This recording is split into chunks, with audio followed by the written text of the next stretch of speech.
del 2020 es una lista de verificación de 27 ítems, ¿no? Y es básicamente eso que tenemos que cumplir a la hora de realizar una revisión sistemática. ¿Ya? Este es el checklist Prisma, ¿no? Entonces, esto es lo que nos piden todas las revistas a nivel del mundo. Cuando enviamos una revisión sistemática, nos piden completar este checklist, ¿no? Completando cada página, ¿no? Donde está ubicado cada sección solicitada. ¿Ya? Entonces, vamos a los métodos de una vez. Nos quedamos en el ítem 4, ¿no? Hasta el 4 es la parte de introducción. Vamos a ver ya a partir del ítem 5 entonces. ¿Ya?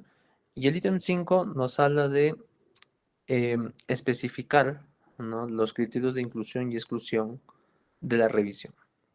¿A qué se refiere con eso? Sino, es decir, qué tipo de estudios vamos a incluir en nuestra revisión sistemática, ¿no? ¿Cuáles son las características de estos estudios que estamos tratando de incluir? ¿No? ¿Cuál es la pregunta pico, ¿no? de estos estudios? Lo segundo también es especificar la agrupación que has hecho en la síntesis, ¿no? ¿A qué se refiere con eso? Porque, por ejemplo, a veces en los metaanálisis, ¿no? Tú o haces subgrupos, ¿no? Por ejemplo, supongamos que sea antiinflamatorios no esteroideos, ¿no? AINES. Entonces, podemos subdividirlos o podemos hacer subgrupos en vía intravenosa, vía oral, ¿no? Entonces, o vía intramuscular, ¿no? Entonces, al hacer esos subgrupos, nos pide este ítem que tenemos que especificar la agrupación, ¿no? Cómo estamos agrupando estos estudios. Y la opcional es el motivo de inclusión-exclusión. ¿A qué se refiere, no? Por ejemplo, si nosotros estamos incluyendo estudios a partir del año 2019, tenemos que especificar por qué, ¿no? Habrán visto revisiones sistemáticas de COVID, ¿no? Que su búsqueda inicial fue en 2019, ¿no? Donde supuestamente el COVID apareció, ¿no? En noviembre del 2019, ¿no? Entonces lo ideal es que la búsqueda se haga a partir del 2019, porque antes no existía, ¿no? Entonces el motivo de inclusión, o el motivo, sí, pues el motivo de inclusión es que a partir de ese momento fue cuando eh, el COVID apareció, ¿no? En diciembre del 2019. Entonces, lo que te dice este ítem es que tenemos que hablar de las características de los estudios que estamos incluyendo y es opcional, sí, el motivo de inclusión y exclusión, ¿no? Si estás excluyendo los últimos 2 años o los primeros 5 años, ¿por qué lo estás haciendo? Si estás tomando a partir del año 1990, ¿por qué lo estás haciendo? ¿No? Si estás tomando solamente, por ejemplo, ensayos clínicos randomizados, también es ideal que expliques por qué, ¿no? ¿Por qué estás tomando solamente cortes, ¿no? También es necesario que le expliques por qué, ¿no? Entonces, eso básicamente te habla este ítem 5, ¿no? El ítem 6 nos habla de especificar, ¿no? ¿Dónde hemos buscado estos estudios, ¿no? Em, Pueden ser base de datos, registros, páginas web, organizaciones, lista de referencias, o sea, cualquier forma en la que hayamos buscado estudios, tenemos que especificar dónde hemos buscado estos estudios, ¿no? E incluso no solamente eso, sino es que el ítem también te dice, ¿no? Especificar la fecha en la que se buscó en cada base de datos, ¿no? Entonces, acá te dice, la fecha en que se buscó o consultó por última vez la fuente, especificar todas las bases de datos consultadas, así como sus plataformas, y esto quizás hay una diferencia, ¿no? Eh, bueno, no es tanto tema del taller, ¿no? Pero vale decir que hay diferencia, por ejemplo, entre PubMed y Medline, ¿no? Medline es la base de datos, PubMed es en sí el buscador, ¿no? Entonces, Scopus es la base de datos y también a su vez también es buscador, ¿no? Ovid, ¿no? Ovid usualmente es un buscador, ¿no? Y Medline es la base de datos, ¿no? Entonces, esas especificaciones tenemos que colocarlas, ¿no? La fecha, como les menciono, especificar todas las páginas web donde se haya consultado. Si se contactó a individuos para identificar estudios, también tenemos que especificar, ¿no? Por ejemplo, conocemos a algunos especialistas en el campo, entonces les podemos preguntar y ellos nos dicen cuáles podrían entrar, ¿no? Entonces también tenemos que colocar eso, ¿no? Si es que se ha preguntado a especialistas en el campo, ¿no? También si se examinaron listas de referencias también, ¿no? Por ejemplo, si yo hago mi revisión sistemática e incluyo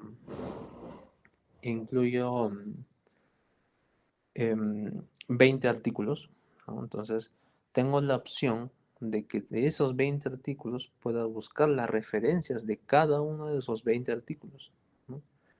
Entonces, ¿por qué? Porque a veces los artículos se referencian entre sí, ¿no? Entonces, es una forma también de encontrar más estudios, ¿no? Entonces, también este ítem 6 te recomienda que primero lo hagas y lo reportes, ¿no? Entonces, eso básicamente este ítem 6, ¿no? Bueno, un ejemplo de este ítem 6 que nos presenta la guía, ¿no? Acá nos dice, ¿no?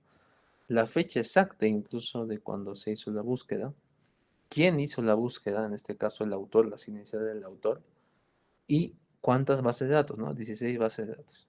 También se hizo una búsqueda en bola de nieve para identificar estudios adicionales en Google Scholar también. También se buscó en organizaciones relevantes, ¿no? También incluso se hizo búsquedas complementarias para encontrar el archivo adicional, ¿no?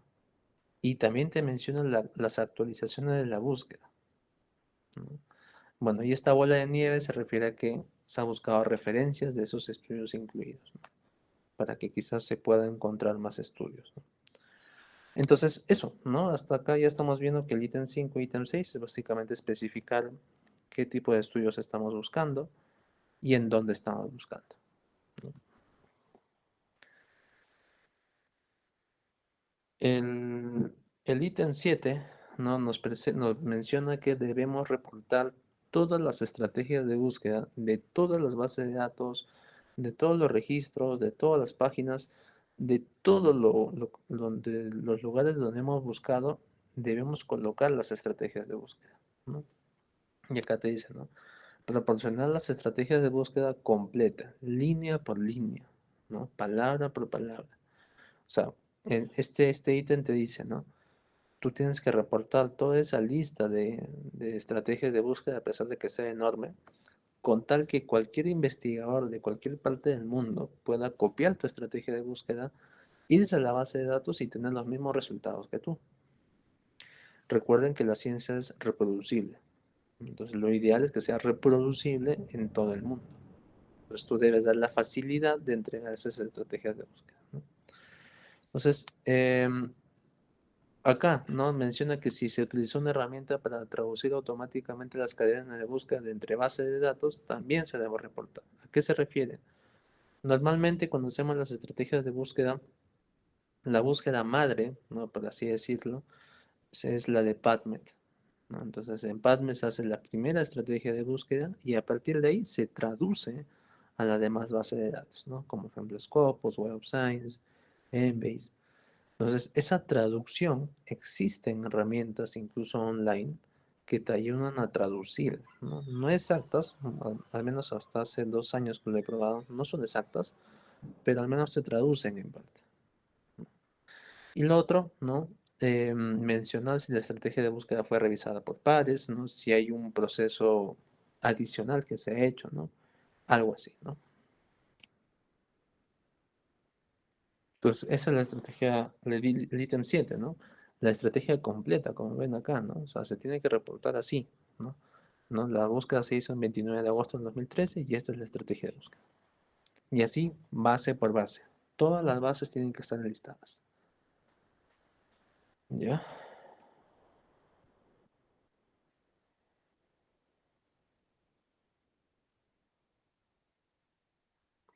El ítem 8, ¿no? Nos menciona que especifique los métodos utilizados para decir si un estudio cumplía con los criterios de inclusión de la revisión, incluyendo cuántos revisores se examinaron, ¿no? Y cuántos, si se trabajó de forma independiente. ¿A qué se refiere con esto?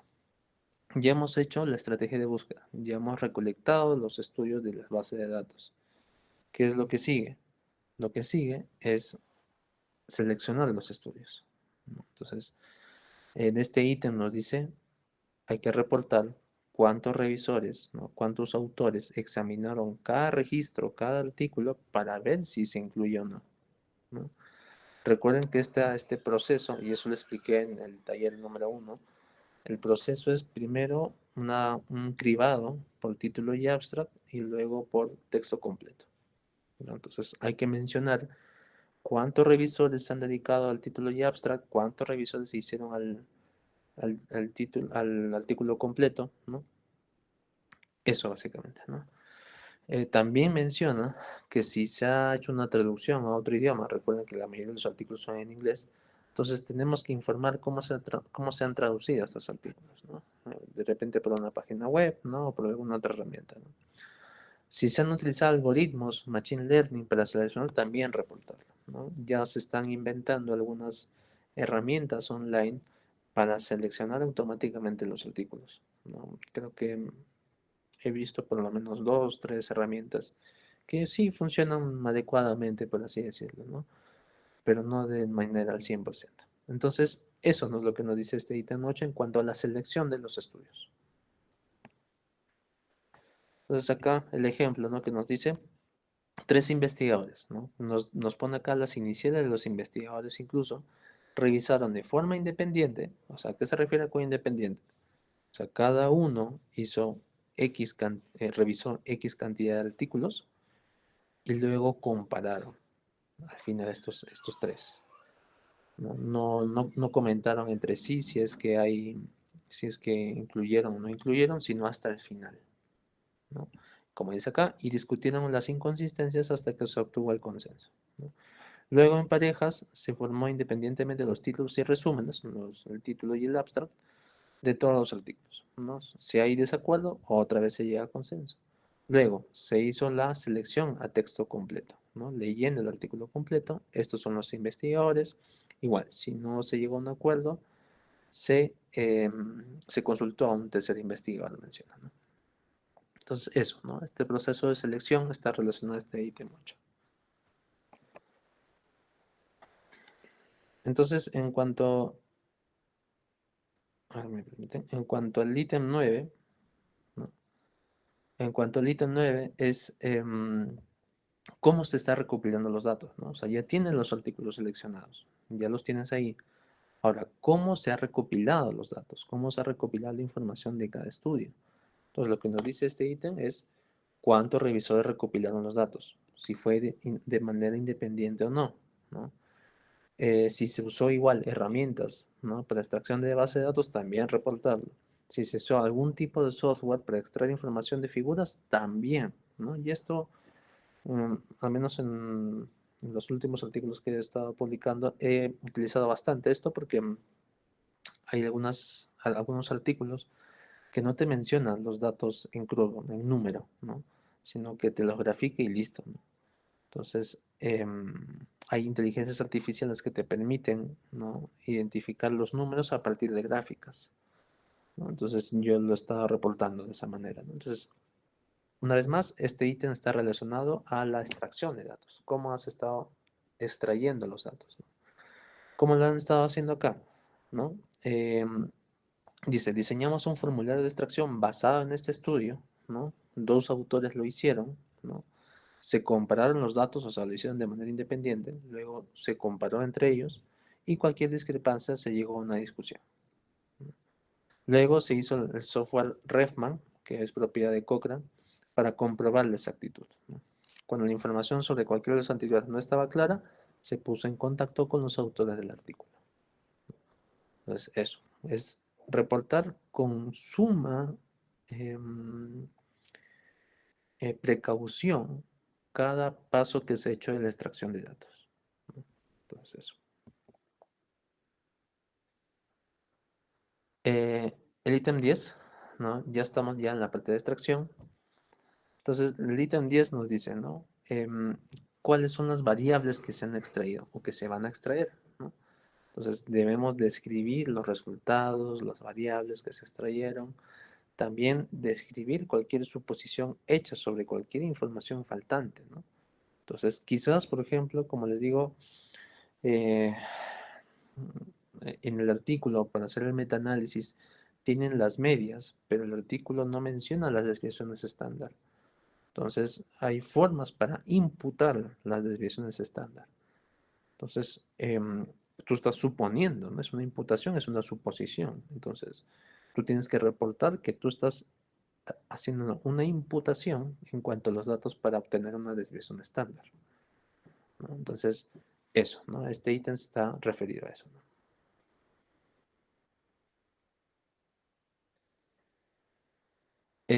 Bueno, el ítem 11 se refiere al risk of bias, al riesgo de sesgo, ¿no? Yo les había mencionado que un aspecto muy importante de una revisión sistemática es, aparte de que recopila información, recopila estudios científicos, también evalúa la calidad de estos estudios, ¿no?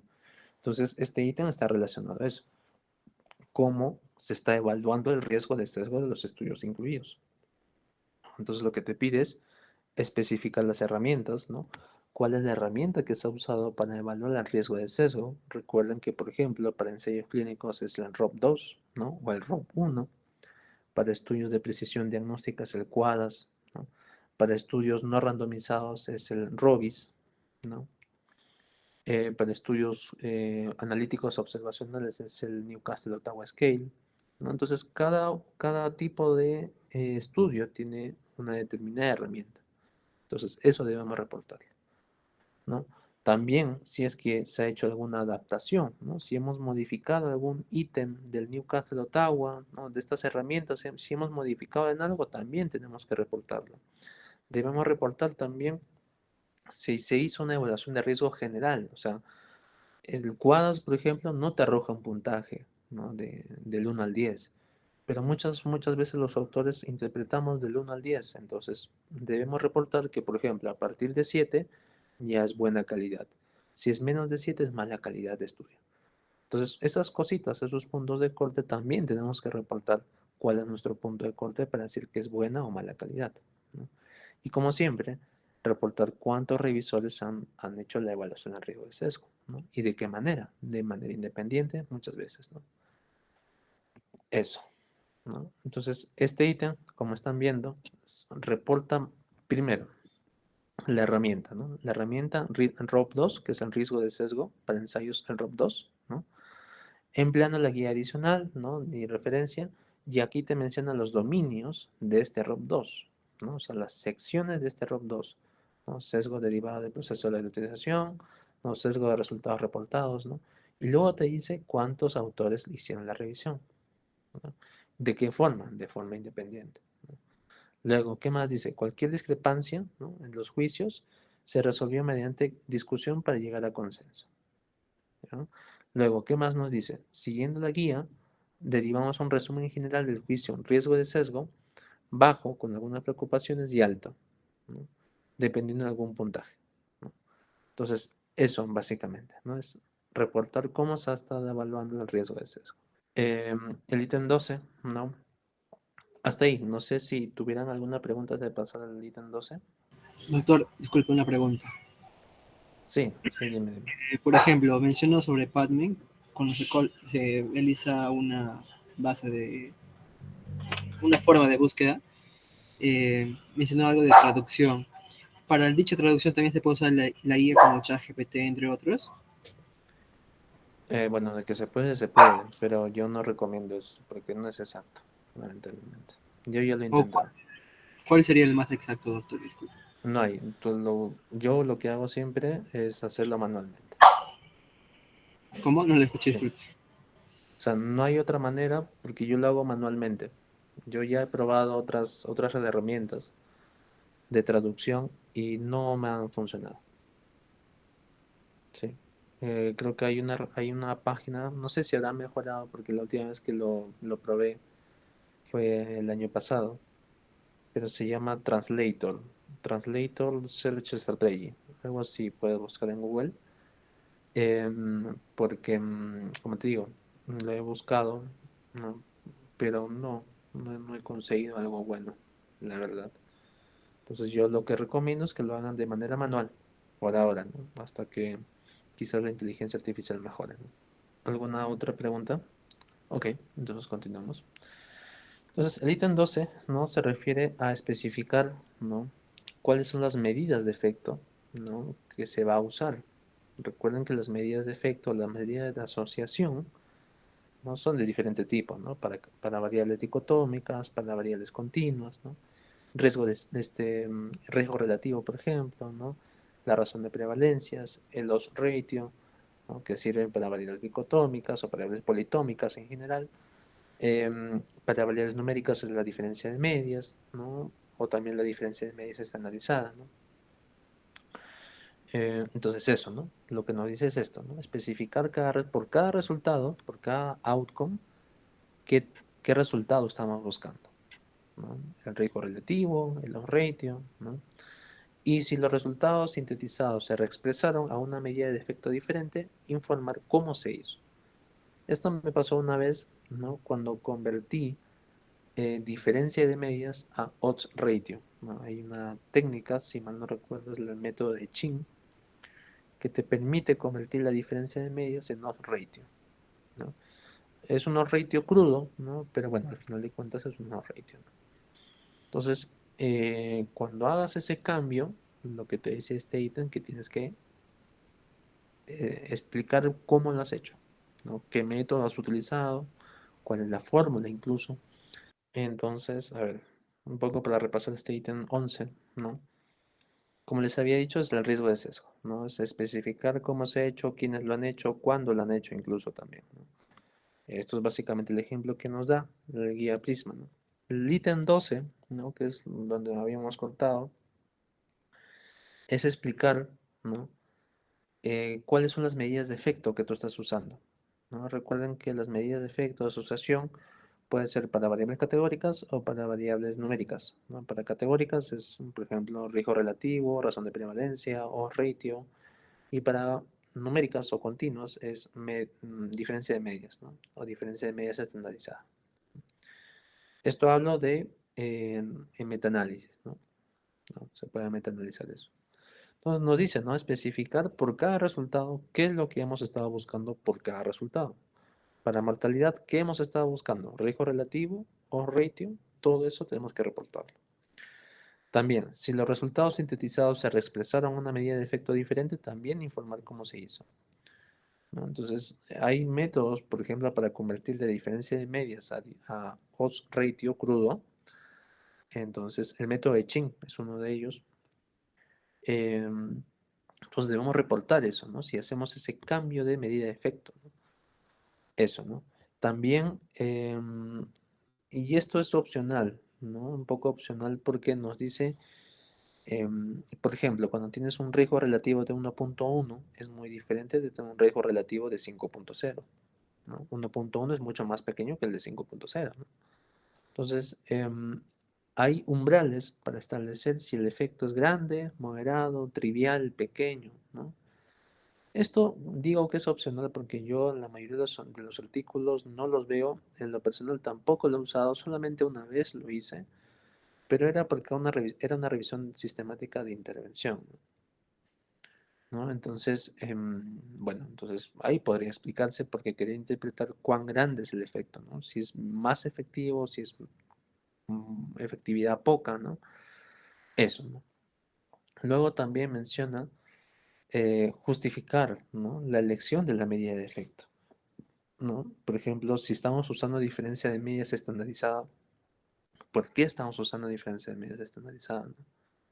No sé si alguien de los presentes sabrá cuál es la diferencia de medias y diferencia de medias estandarizada, ¿no?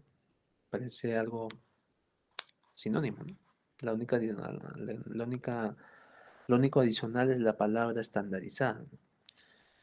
Y bueno, acá un poco para recordar, la diferencia de medias es para variables continuas, ¿no? La diferencia de medias estandarizada también para variables continuas, pero la diferencia es que es medida en diferente forma. Es el mismo resultado, pero diferente de forma. Por ejemplo, calidad de vida. Calidad de vida tiene diferentes herramientas, diferentes ítems, diferentes encuestas que miden calidad de vida.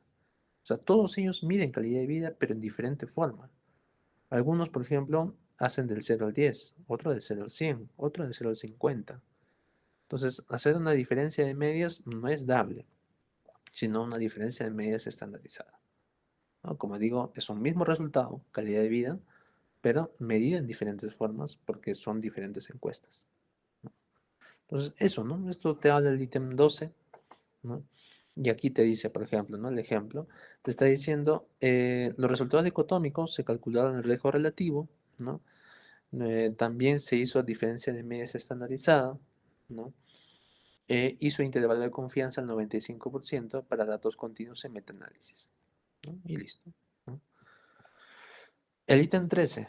El ítem 13 El 13 está dividido en varias secciones. El B, ¿no? Que es el más importante, nos habla de cualquier método necesario para preparar los datos de una síntesis, ¿no? Con el manejo de estadísticas resumidas faltantes o conversión de datos. ¿A qué se refiere con esto? Se refiere a que, por ejemplo, ¿no? Si, y eso les di de ejemplos a algunos ítems, es si tenemos media y desviaciones estándar, ¿no? Es necesario para hacer un metaanálisis de estas dos medidas, y si no tenemos desviaciones estándar, entonces tenemos que reportar cómo hemos imputado estas desviaciones estándar, ¿no? O si no, por ejemplo, em, tenemos mediana y rango intercuartílico, ¿no? Pero queremos media y desviaciones estándar. Entonces, hemos convertido eso, ¿no? Entonces, tenemos que reportar cómo hemos convertido, con qué método hemos convertido, e incluso referenciando un artículo que sustente ese cambio, ¿no? El 13C, ¿no? Nos habla de cuál es el método para tabular o mostrar visualmente los resultados, ¿no? Muchas veces se hace el metaanálisis y listo, ¿no? Se hace un forest plot y listo, ¿no? Pero algunas veces se hacen las tablas, ¿no? Como les dije en talleres pasados, a veces es mejor no hacer un metaanálisis porque interpretas mejor, ¿no? Entonces, si se has hecho algunas gráficas, también informar con qué paquete estadístico se ha hecho, por ejemplo, las gráficas, cómo se ha hecho las gráficas, cómo se llama esta gráfica, ¿no? Y bueno, si los estudios ordenan o agrupan, ¿no? De alguna forma, también considerar esta información, ¿no? Si, por ejemplo, en una tabla, ¿no? Estoy dividiendo por em, rango de edad de los estudios, entonces en métodos también tengo que colocar, ¿no? Las tablas se dividieron de acuerdo al rango de edad, ¿no? Todo eso, la cuestión visual de cómo se está reportando en el artículo, ¿no? Los resultados, tenemos que detallarlo, ¿no? Entonces este es un ejemplo, ¿no? Eh, Nos dice que se hizo los metaanálisis y obviamente un forest plot, y aquí también nos habla de un albatros plots, ¿no? Una imagen en albatros, ¿no? Que es una imagen novedosa para mejor interpretación de los datos, ¿no? Entonces nos detalla esto aquí, ¿no? Nos dice que midió con el tamaño de muestra, ¿no? El riesgo relativo incluso también, y el p-valor y el tamaño de efecto, ¿no? Entonces, nos dice cómo está graficando, cuál es la gráfica, ¿no? Y qué está colocando en esas gráficas, ¿no? Eso básicamente. El ítem 13D, ¿no? Nos habla de los métodos para el metaanálisis, ¿no? Y aquí, bueno, esto es mucha estadística, ¿no? Primero, ¿no? Nos pide cuál es el paquete estadístico con que estamos haciendo el metaanálisis, ¿no? Si no se hizo el metaanálisis, también es justificar los métodos de por qué se está sintetizando de esa manera, o sea, si se está haciendo por tablas, por ejemplo, que no se ha hecho metaanálisis, ¿no? Pero si se ha hecho un metaanálisis, debemos especificar, el modelo, ¿no? Entonces acá hay básicamente dos grandes grupos, ¿no? Los modelos de efectos randomizados y efectos mixtos. Perdón, efectos randomizados y efectos fijos, ¿no? Entonces tenemos que colocar cuál es el que estamos usando, cuál es el método que estamos usando también, cuál es la medida de heterogeneidad que estamos usando, ¿no? El de cuadrado, por ejemplo, que es el más usado, ¿no? Si estamos utilizando las medidas de efecto randomizado, debemos considerar cuál es el método del estimador de la varianza, ¿no? Del Simonon and Laird. Hay otros como el Pauli-Mandel, ¿no? Yo suelo usar estos dos últimos, ¿no? Em, y eso, ¿no? Cualquier forma de interpretación de cálculo de intervalo de confianza también colocarlo, ¿no? Si hay método bayesiano que lo estás aplicando, también debes reportar cómo lo has estado haciendo. Entonces, eso básicamente se refiere a este ítem, ¿no? Esta es mucha estadística, ¿no? Es un párrafo dedicado a la estadística para describir cómo has estado haciendo el metaanálisis y de qué forma, ¿no?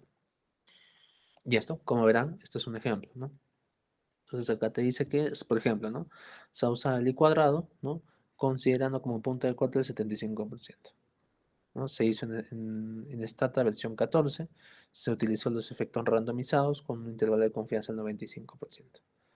Entonces, todo eso, detallar, ¿no? Incluso la medida de estimada de la varianza es de Simonen-Aldert, ¿no?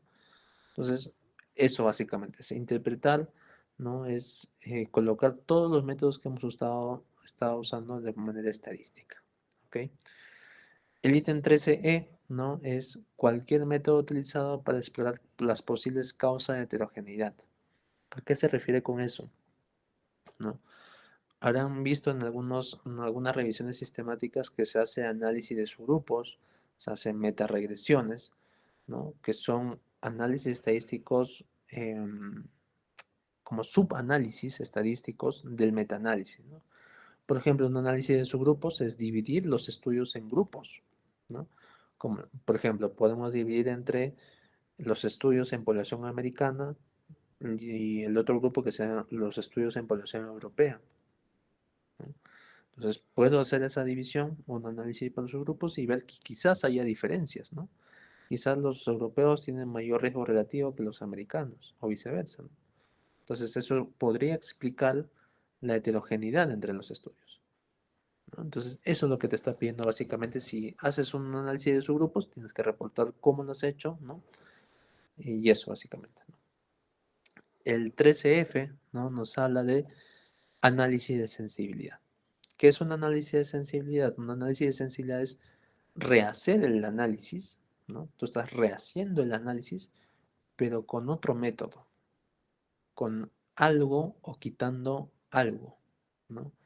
Para comprobar que tu resultado es fiable. Por ejemplo, si yo tengo 10 artículos, ¿no? Y hago un análisis de sensibilidad quitando los artículos de mala calidad y me quedo con 4 y me sale muy parecido el riesgo relativo, puedo decir de que mis resultados son sólidos, ¿no?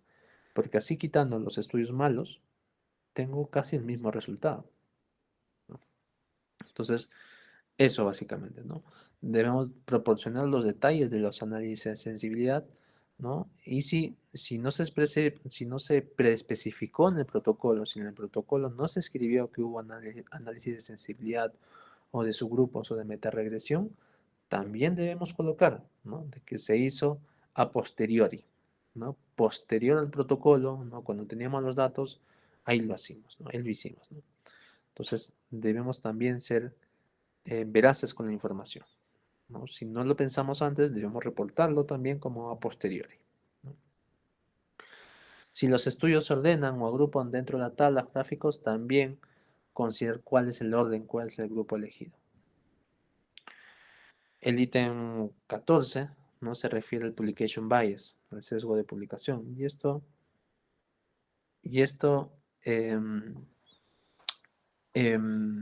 como les digo, esto creo que lo expliqué un poco más detallado en el taller 1, por eso me pareció importante esa introducción a las revisiones sistemáticas.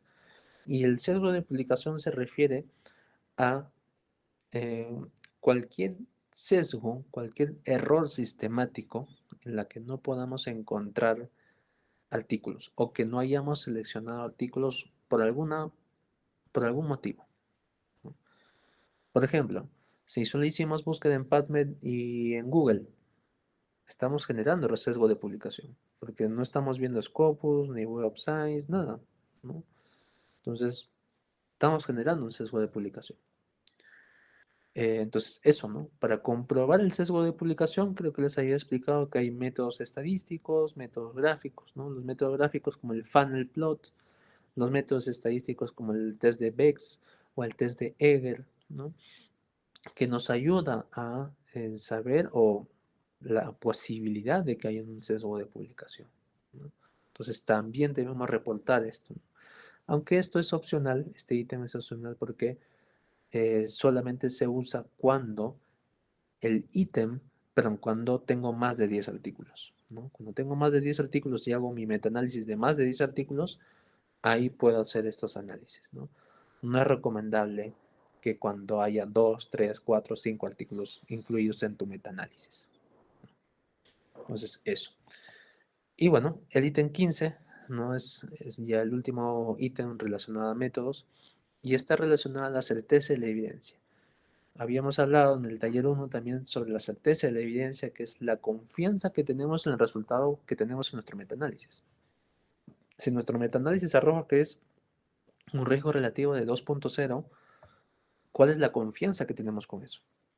¿No? Incluso habíamos hecho el pequeño ejercicio de identificar los dominios para saber cuán confiable es, ¿no? Por ejemplo, el riesgo de sesgo, ¿no? La heterogeneidad entre los estudios, la imprecisión de los estudios, o bueno, la imprecisión del metaanálisis, el sesgo de publicación, ¿no? Indirectness, que habíamos dicho que es la diferencia entre la pregunta pico y la heterogeneidad clínica entre los estudios, ¿no? Todo eso te lleva a una menor confianza, ¿no? Entonces debemos especificar cuál es el método que estamos usando para evaluar las artes, ¿no? Y esto muchas veces los autores de la revisión sistemática se olvidan, ¿no? Em, yo recomiendo bastante que en toda revisión sistemática haya una evaluación de la certeza, así sea revisión sistemática de intervención, de prevalencia, de asociación, de pronóstico, de diagnóstico, lo que sea, tenemos que saber cuán confiable es la información que tenemos, porque con eso estamos tomando decisiones, ¿no? Y muchas veces los artículos terminan en el metaanálisis y listo, ¿no? Pero no es así, es ir un poco más allá, ¿ok? Entonces, eso, básicamente. ¿No? No sé, disculpen la extensión de la explicación, pero es la sección más pesadita, ¿no? Más pesadita de las revisiones sistemáticas, es la sección más exigente también. Y bueno, si tuvieran preguntas para pasar a la sección práctica.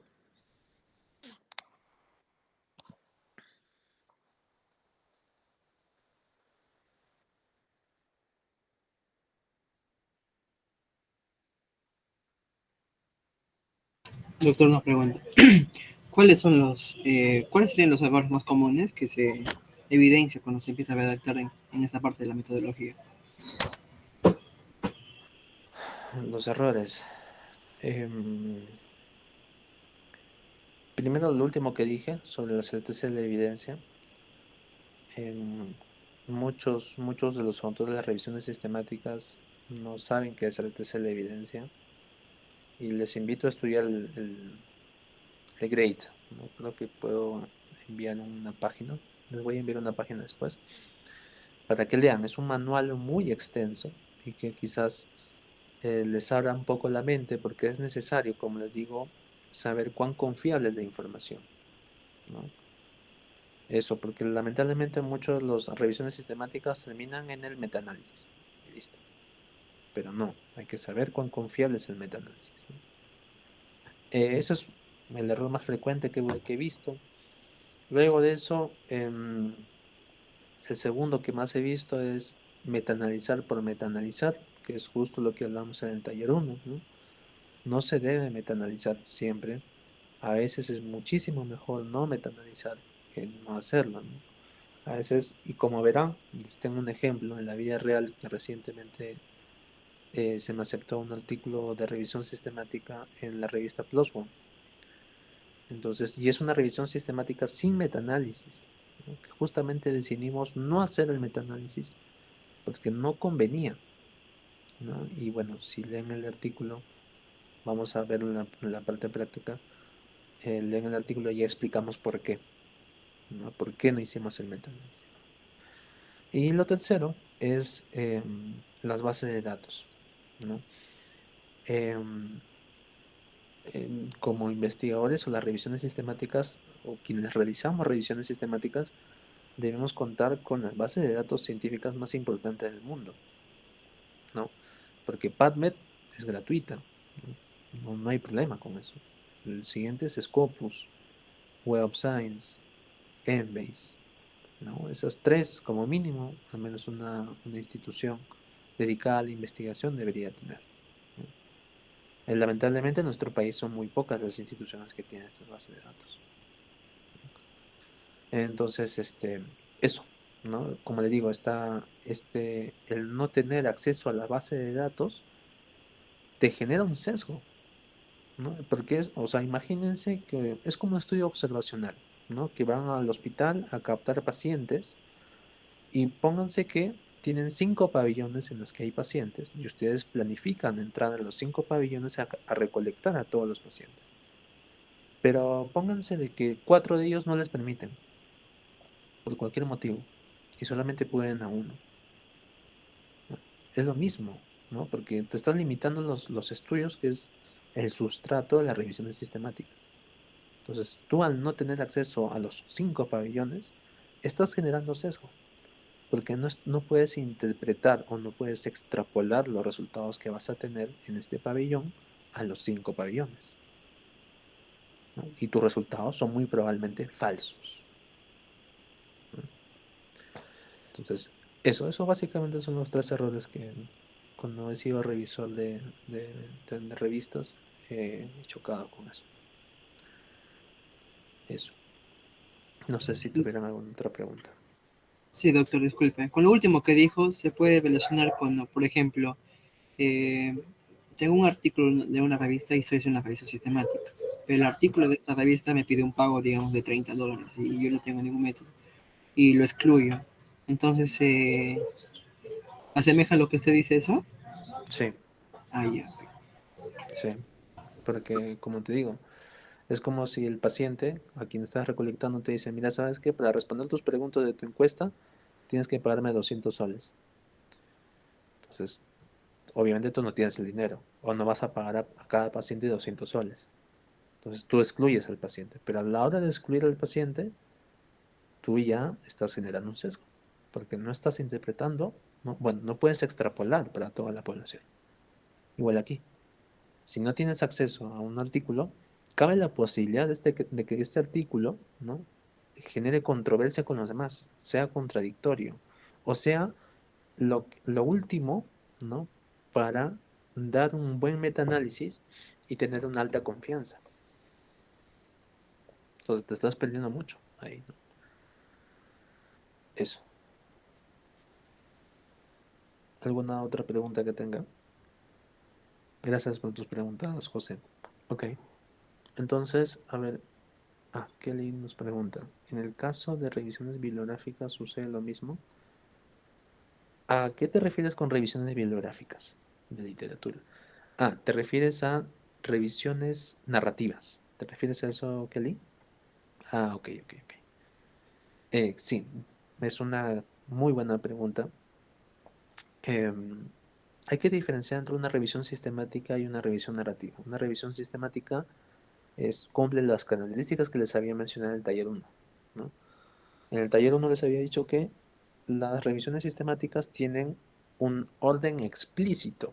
Como hemos visto acá en métodos, tenemos que explicar cualquier cosita que hagamos, incluso cualquier cambio que hagamos, ¿no? Entonces, eso es una revisión sistemática. Tenemos que hacer una búsqueda sistemática de la evidencia, la estrategia de búsqueda, reportar qué base de datos, reportar nuestro metaanálisis, cómo hicimos el metaanálisis, ¿no? Eso es una revisión sistemática y además eh, saber cuál es la calidad de los estudios que estamos incluyendo, ¿no? Entonces, eso es una revisión sistemática.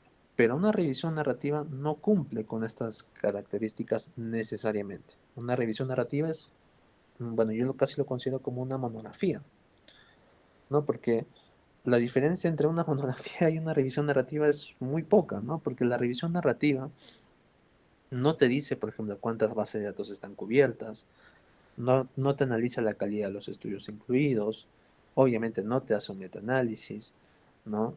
No te explica muy bien cómo están haciendo las cosas, qué base de datos están cubriendo, cómo lo cómo han hecho la selección, cuál es la estrategia de búsqueda.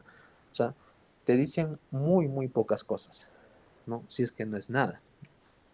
Entonces, las revisiones narrativas no sirven. para tomar decisiones clínicas, ¿no? Sino las sistemáticas son las que te sirven para tomar decisiones clínicas.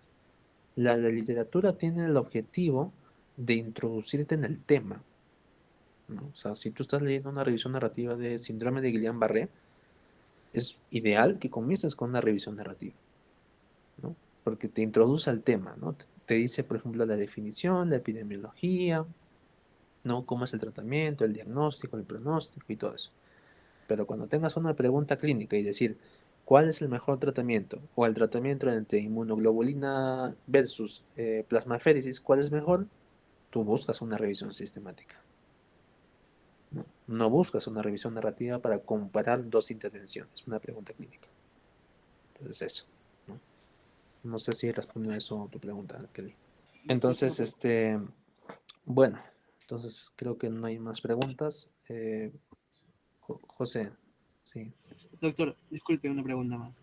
En el caso de revisiones sistemáticas, por ejemplo, en la introducción, las fuentes que se usan o las citas que se usan en la introducción pueden ser diferentes a lo que se va a usar en la parte de metodología y lo demás.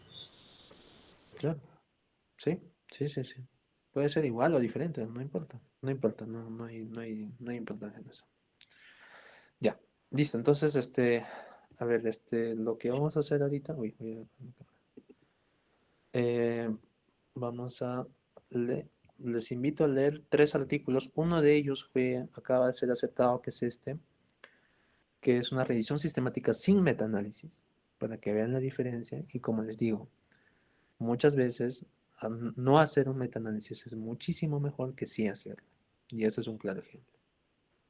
¿Ya? Entonces, vamos a hacer estos 3 para ver qué opinan sobre sus métodos. Igual lo evaluamos juntos, ¿ok? Les voy a pasar los links. Solo la sección de métodos, por favor.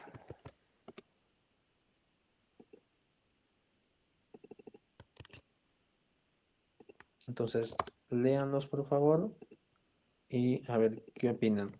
Critiquen, como les digo, siempre critiquen. ¿Ya? Listo, esos son los 3.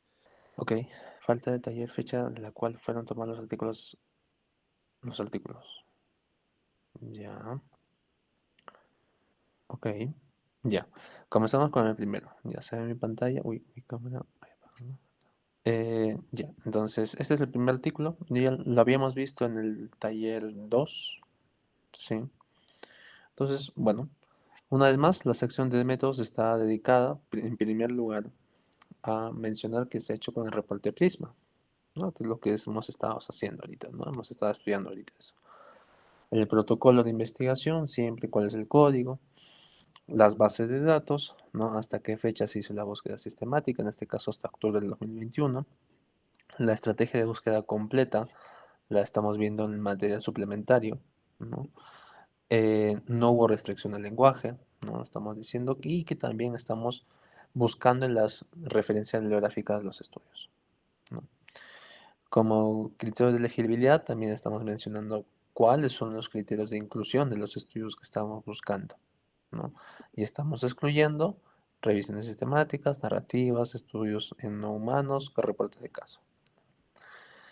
¿Cuál es la selección de los estudios? ¿Cómo se hizo? ¿No? Se exportó a EndNote, que es el gestor de referencias que uso, 2 revisores, ¿no? Quienes hicieron de manera, ajá, sí.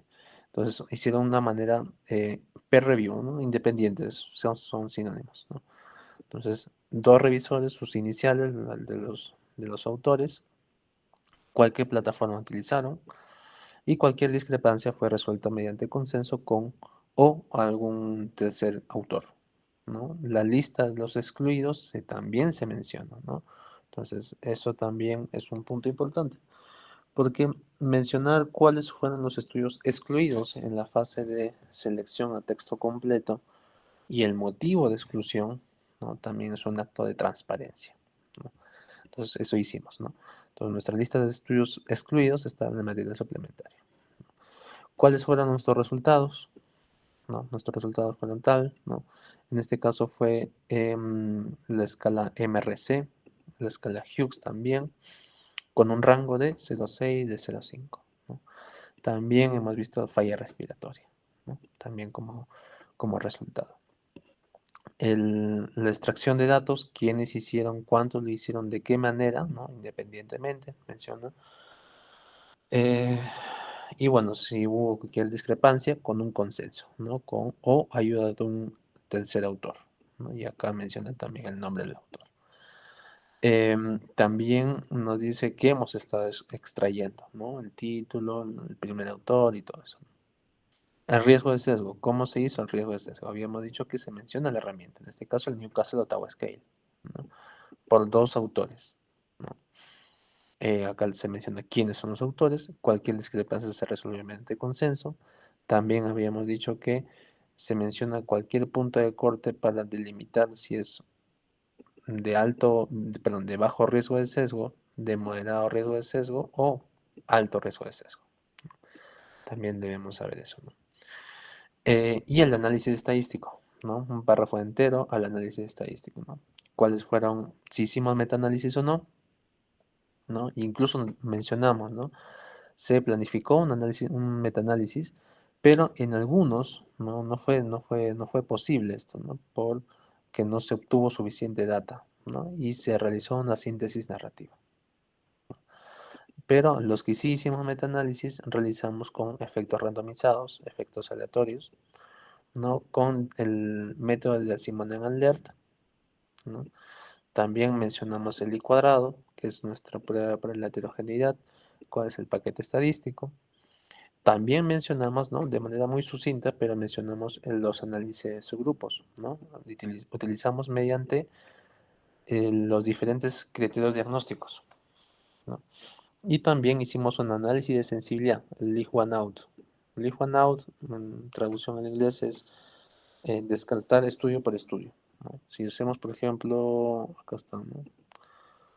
Si tenemos un metaanálisis de 6 estudios, ¿no? Lo que hace el Leave One Out, análisis de sensibilidad, es quitar uno por uno, para saber si hay una diferencia cuando se quita uno de ellos, ¿no? Entonces, eso es lo que hicimos. Y la evaluación de la certeza de la evidencia, que es lo que yo siempre recomiendo, ¿no? Utilizamos el sistema GRADE, ¿no?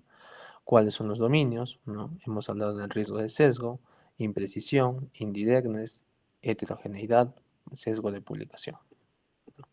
Y lo consideramos como alto, moderado, bajo y muy bajo. Bueno, consideraciones éticas, creo que colocamos aquí consideraciones éticas porque fue la revista quien nos solicitó colocar esto. En realidad no hay ni siquiera que colocar consideraciones éticas porque, como le digo, no estamos manejando seres humanos, ni animales, ni seres vivos en general, ¿no? Son datos públicos, ¿no? Pero bueno, la revista nos solicitó y lo colocamos, ¿no? Entonces, eso fue en el primer estudio.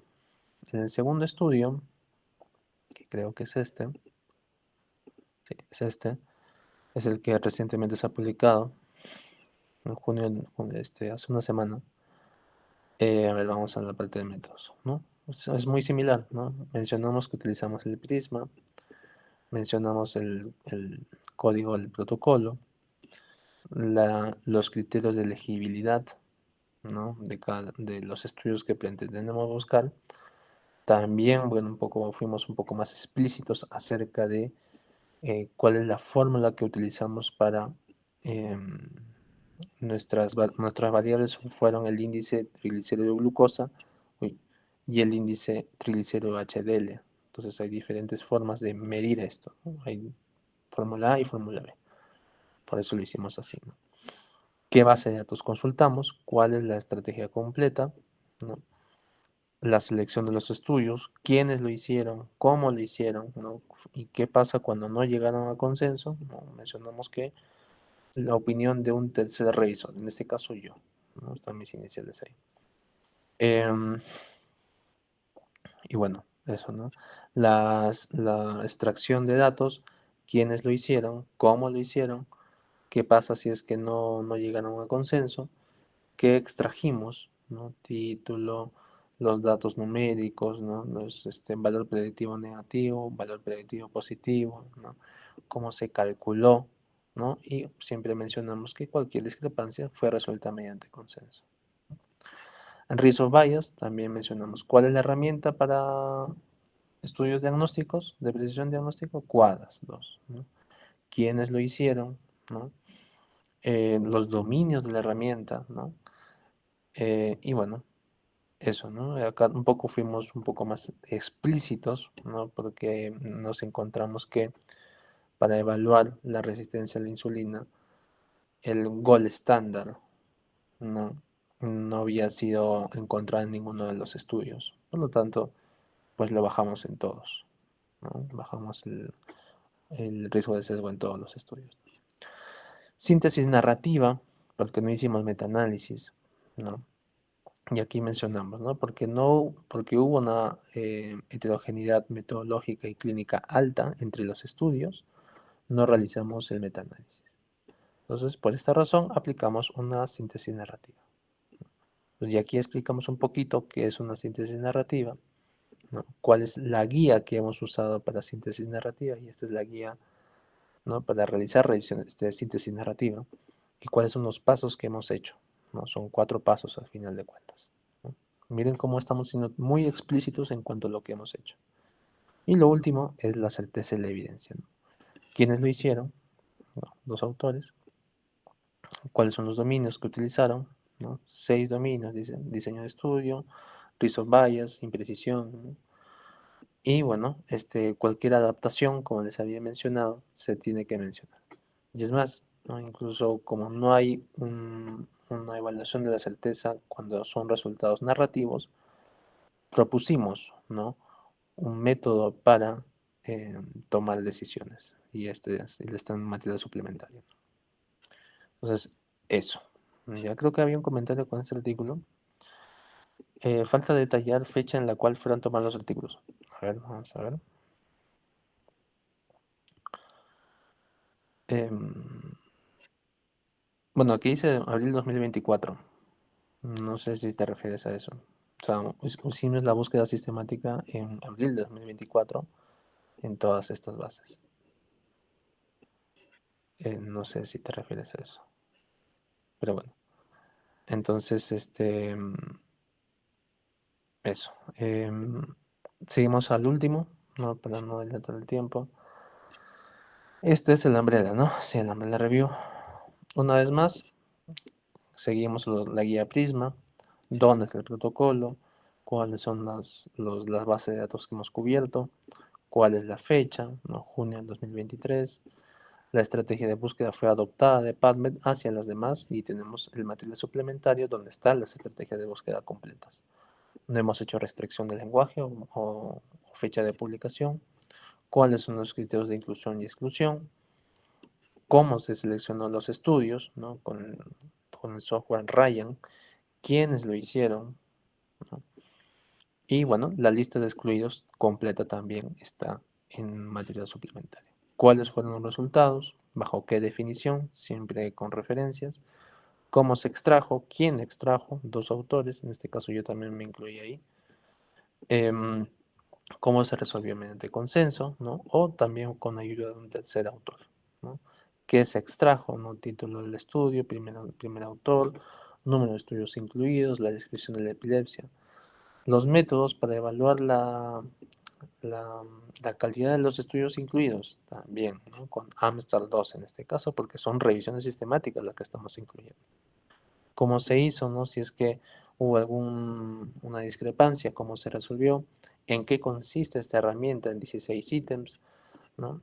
Y bueno, explicamos también un poco más de la Amstar 2, esta herramienta, ¿no? ¿Cómo se evaluó, ¿no? La síntesis, ¿no? ¿Cómo se realizó la síntesis?